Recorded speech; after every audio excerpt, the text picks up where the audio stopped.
I was 16 years old. Hold on,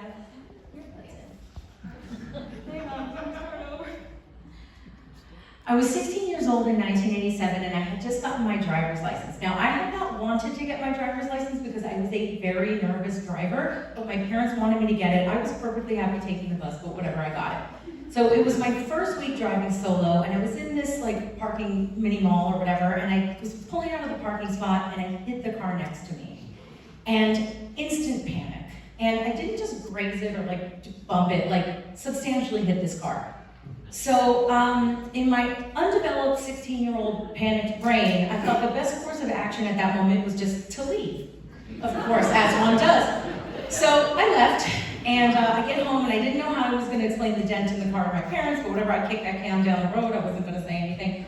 So about 10:30 at night, there's a loud knock on the door, and me and my mom go to the door, and it was a police officer, and he was holding a piece of my car in his hand. And he goes, "Are you missing something?" And I was like, "Oh no." So my mom looks at me, and I said, "Oh, I was in the parking lot earlier, and I kind of bumped this car," and the cop goes, "No. You hit this car so hard, it was so loud that 10 people got your license plate." So I got a ticket and grounded. A few days later, we got a notification that the car I hit belonged to a social worker, and she had this happen before, and she wanted to press charges on me. So I had to go to criminal court. So when I tell you at 16 years old that I took this so unseriously, like I had no idea what was going on. So the day of court comes, and my mom had bought me this like peach-colored like Easter Sunday church dress or whatever. I looked like a peach-colored 5-year-old cupcake. And my friend had spent the night before, so she was going to come with us for moral support. And we might have smoked a little bit of marijuana before the court. So we were like stupid high, like in court. And we were giggling, like we were watching other people get their trial, and we were giggling, and the judge was banging the gavel and telling us to shut up, and my mom's like going through the teeth, like, "Shut up, what is wrong with you?" She's like pinching me and stuff. So finally our turn comes, and me and my mom go up there. Unfortunately, my dad had a friend that was a lawyer, and he agreed to come and like help us. So they hear the case, I didn't speak, they hear the case, and the judge goes, "Okay, my judgment is 1 year in prison." He bangs the gavel. And to tell you, I have never sobered up so fast in my life. Like I was present, all of a sudden, I'm like, "What?"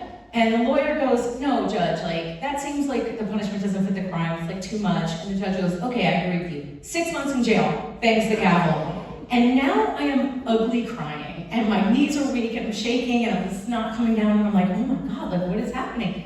So he argues with the judge a little more, and the judge says, "Okay, 3 months in jail." He bangs the gavel. And now I'm having an out-of-body experience because he wants to send me to big girl jail. Like, this isn't juvie, okay? So I'm like, oh my God. So then they argue a little more, and he gets it down to 1 month in jail. He bangs the thing. Argues a little more, 2 weeks, bangs the thing. I'm now a puddle, right? Because I'm like, I'm going to big girl jail at this point. So then he gets it down to 1 week, bangs the thing, they argue a little more, 24 hours, bangs the thing, they argue a little more. Finally, the judge says 1 year community service, he bangs the thing, my lawyer says, "That's great, we'll take that," and we leave. By the grace of God, and this lawyer did not go to big girl jail. So I decided to do my community service as a candy striper in a hospital. And the hospital was walking distance, that's why I wanted to do it, I didn't want to drive. So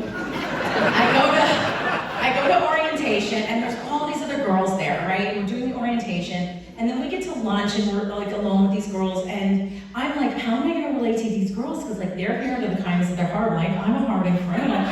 And but it turns out, no, we were all court ordered to be there. Who had the idea to put the bad kids together? Because by the end of the day, we're smoking cigarettes behind the dumpster. Like, I don't know who had that idea. But anyway, so I bonded with this one girl, and we decided we're going to do our year on Saturday. So we're going to do 8 hours every Saturday as a candy striper. And by the way, I looked so cute in that little outfit with my little Kmart shoes. But anyway, so I thought the job was going to be like pushing a cart full of candy. Free candy? I don't know what's going on. But they gave us like real responsibility. Like it was amazing. Like we had to take like blood from like the blood bank to like the OR and all these like tools and stuff everywhere. And we were like helping patients who were released with the wheelchair. It was like real responsibility. And like I grew during this. Like I got my self-esteem grew, and I really grew as a person. And I got a work ethic from this. and I got a taste for helping people, which has carried me through to today. And I loved it so much that I did 3 years at that hospital as a camp instructor. It was so fun, honestly.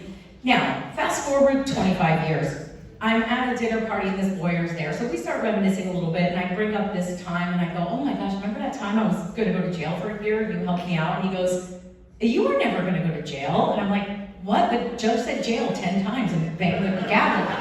And he goes, oh no, like me and the other lawyer and the judge and the social worker got together beforehand and we just decided we were gonna scare you. Mission accomplished. Thank you. Now, I'm gonna share one more reflection of this time.